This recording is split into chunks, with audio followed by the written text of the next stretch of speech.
लागी तुमसे मन की लगन दी अनएक्सपेक्टेड लव्ह भाग 1. रात्रीचे जवळपास 10 वाजत आले असतील. सगळं जग निद्रेच्या अधीन होत सगळीकडे काळोखाचं साम्राज्य पसरत चाललं होतं. आणि त्याचवेळी एका आलिशान हवेलीच्या समोर एक ब्लॅक मर्सिडीज कार येऊन उभी राहिली. हुकूम. ड्रायव्हरचा आवाज कानी पडताच त्यातून नवरदेवाच्या भूषेत असणारा एक उमदा तरुण बाहेर पडला. जेमतेम 27 वर्ष वय असावं त्याचं. तो रागात चरफडत ताड ताड पावले टाकत हवेलीच्या आत गेला. खूप रागात होता तो. त्याला कारणही तसंच होतं. आज त्याचं लग्न जे झालं होतं तेही एका अनोळखी मुलीशी, जिला ना त्याने कधी पाहिलं होतं ना कधी तिच्याशी बोलला होता. ती बिचारी त्याची नववधू गाडीत एका आडोशाला दबून बसली होती. तो गाडी बाहेर निघून जाताच तिने घुंगट वर करून पाहिलं आणि समोरची भव्य हवेली पाहून तिला धडकीच भरली. स्वतःच्या मनाला धीट करत गाडीचा दरवाजा उघडून तीही बाहेर आली आणि भीतभीतच त्याच्या पाठीमागे गेली. आरंभ, थांबा. तुमच्या पत्नी शुभांगी कुठे आहेत? समोरून एका 60 वर्ष वयाच्या बाईचा आवाज पूर्ण हवेलीत गुंजला. दादीसा, ती माझी पत्नी नाही. तुमच्यामुळे मी हे लग्न केलं आहे.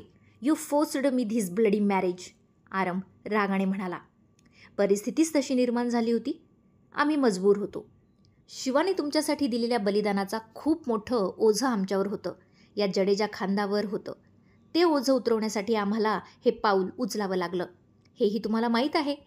शिवा नसता तर आज तुम्ही जिवंत नसता, दादीसा कडकडीत शब्दात म्हणाली. त्यासाठी दुसरा काही मार्ग शोधता आला असता. त्यासाठी हे जबरदस्तीचं लग्न करून नको असलेल्या बंधनात अडकणं गरजेचं होतं का दादीसा? यामुळे ना ती खुश राहील ना मी. तुम्हाला माहीत आहे माझं सपनावर प्रेम आहे. ती लंडनवरून परत आल्यावर आमचं लग्न होणार होतं. माहीत आहे ना तुम्हाला दादीसा? तरी तुम्ही आमचं लग्न या गावढळ मुलीशी लावून दिलं. यात तुम्ही 3 आयुष्य बर्बाद केलीत दादीसा. आरंभ भाऊक होत अगदी कठोरपणे म्हणाला. त्याच्या पाठीमागून आत येऊ पाहणारी त्याची ती नववधू त्याचे ते शब्द ऐकून तशीच दारात थांबली. आम्हाला सगळं माहीत आहे, पण परिस्थितीपुढे आम्ही हतबल झालो होतो. पण आता काही जरी झालं तरी तुमचं लग्न झालं आहे. आता शुभांगी तुमची पत्नी आहे आणि त्यांना तुमच्या आयुष्यात तुमची पत्नी म्हणून तो मान सन्मान तुम्हाला आणि बाकीच्यांना द्यावाच लागेल, दादीसा कडक शब्दात प्रखरपणे म्हणाली. अजिबात नाही. आम्ही तुमच्या शब्दाखातर त्या गावढळ मुलीशी लग्न केलं आहे. बस, हेच खूप झालं. तुमची इच्छा पूर्ण केली. आता तिला पत्नीचा दर्जा द्यायचा की नाही हा सर्वस्वी माझा निर्णय असेल. आणि माझा निर्णय हाच आहे की आम्ही असं कुठलाही आमच्या पत्नीचं स्थान देणार नाही, आरंभ कडक शब्दात म्हणाला. आपण राजपूत आहोत आरंभ, हे विसरू नका. अग्निदेवतेला साक्षी मानून तुम्ही शुभांगीसोबत 7 वचनं घेतली आहेत. तुम्हाला ती 7 वचनं आयुष्यभर निभवावी लागतील, दादीसा पण तितक्याच कठोर शब्दात त्याला रोखून बघत म्हणाली. मी त्या वचनांना मानत नाही, आरंभ दात आवळत म्हणाला आणि ताड ताड पावले टाकून त्याच्या रूममध्ये निघून गेला. आरंभ, थांबा आरंभ, दादीसा पाठीमागून म्हणाली, पण तो तसाच पुढे गेला. दादीसाने एक सुस्कारा सोडला आणि समोर जमलेल्या आपल्या परिवार नजर टाकली. सगळे चिडीचूप उभे होते. दादीसाने दरवाजाकडे पाहिलं. घुंगट घेऊन शुभांगी तशीच दाराशी उभी होती. सिया, नव्या बहूच्या स्वागताची तयारी करा. जा, तांदळाचं माप आणि आरतीचं ताट घेऊन या, दादीसा म्हणाली. जी दादीसा. सियाने शुभांगीकडे पाहिलं आणि किचनमध्ये निघून गेली. मासा, तुलसी म्हणाली. अगोदर बहूचं स्वागत करा, यावर आपण नंतर बोलू, दादीसा म्हणाली. जी मासा. तुलसी त्यावर शांत उभी राहिली. दादीसा शुभांगीच्या जवळ गेल्या आणि त्यांनी तिच्या डोक्यावरून हात फिरवला. शुभांगी लगेच त्यांच्या पाया पडण्यासाठी खाली वाकली. सदा सुहागण राहा, दादीसा तिला आशीर्वाद देत म्हणाली. मासा, हे काय मध्येच नवीन आणि आरंभचं लग्न झालं असं अचानक, अवंतिका म्हणाली. मला काय माहीत. तसंही तुझी मासा कधी मला काही विचारते की सांगते म्हणून तुला सांगू. म्हणायला तर मी या घरचा जावई आहे, पण इज्जत मात्र अजिबात नाही, खजान सिंग म्हणजे अवंतिकाचा नवरा म्हणाला. तितक्यात सिया तांदळाने भरलेलं माप आणि आरतीचं ताट घेऊन बाहेर आली. दादीसा, हे घ्या, सिया म्हणाली. अगं माझ्याकडे काय देतेस? तुला आपली परंपरा माहीत नाही का? नव्या नवरीचं स्वागत एक सुहागण स्त्री करत असते, दादीसा रागात म्हणाली. माफी दादीसा, सिया म्हणाली आणि तिने सिया समोर जाऊन तिच्यासमोर खाली माप ठेवलं आणि तिची आरती करून स्वागत केलं. शुभांगी त्या मापाला ओलांडून आत आली. या, आत या, दादीसा शुभांगीला घेऊन हॉलमधील सोफ्यावर बसली. सगळे खूप कुतूहलाने आणि उत्सुकतेने तिच्याकडे बघत होते. तिने अजून घुंगट वर केला नव्हता. मासा, तुलसी बोलतच होती की तिला दादिसाने पुन्हा थांबवलं.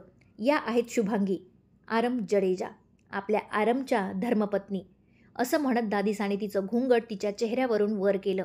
सगळे तिला खूप कुतूहलाने पाहत होते. शुभांगी, छोटंसं धारदार नाक, हरणीसारखे काळे भोर टपोरे डोळे, दुधासारखा पांढरा शुभ्र रंग, गुलाबाच्या पंखुडीसारखे ओठ, धनुष्यबाणाप्रमाणे कोरीव भुवया, काळ्या भोर लांब दाट भुवया, दाट पापण्या, सगळे तिला एकसारखं एकटक बघत होते. तिने नजर खाली झुकवली होती. खूप सुंदर बहू आहे मासा, तुलसी म्हणाली. हो ना, आपल्या गावात आत्तापर्यंत इतकी सुंदर बहू कुणाचीच नाही, सियासुद्धा तिला पाहून खुश होत म्हणाली. माहीत आहे आम्हाला, दादिसा हसत म्हणाली. शुभांगी, या तुमच्या छोट्या सासूबाई तुलसी, दादिसा म्हणाली आणि शुभांगी लगेच तुलसीच्या पाया पडली. अरे बस बस, तुलसीने खुश होत गळ्यातील चेन काढून तिच्या हातावर ठेवली.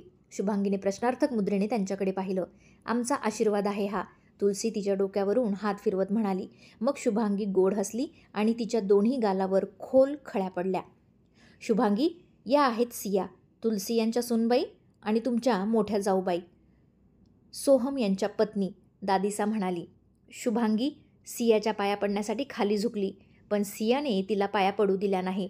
अगं बस बस, छोटी बहीण पाया नसते पडत, असं म्हणून सियाने तिला मिठी मारली.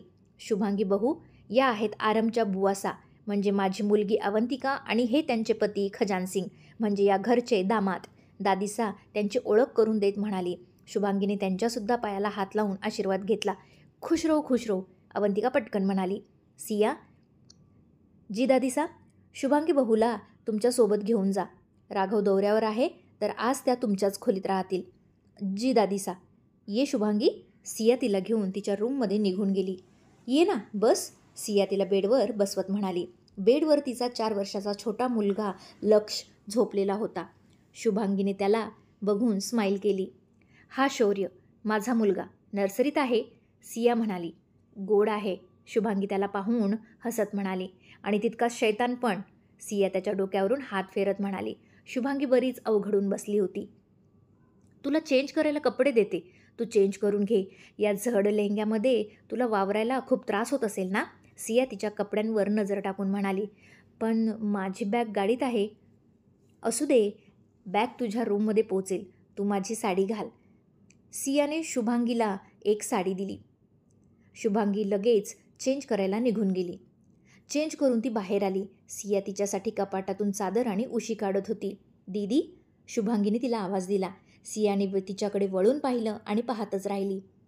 मोकळे केस करून त्यांचा वर बांधलेला आंबाडा, कपाळावर छोटीशी टिकली, पाण्याने धुतलेला चेहरा ज्यावर आता मेकअपचा जराही लवलेश नव्हता, नाजूक गुलाबी ओठ, दाट पापण्या, कोरीव भुवया आणि सुंदर नाजूक असा आवाज.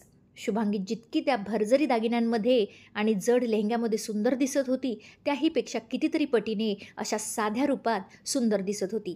तिने सगळे दागिने काढून एका रुमालात गुंडाळले होते. तिच्या अंगावर फक्त एक काळ्या मण्यांमध्ये ओवलेलं मंगळसूत्र होतं.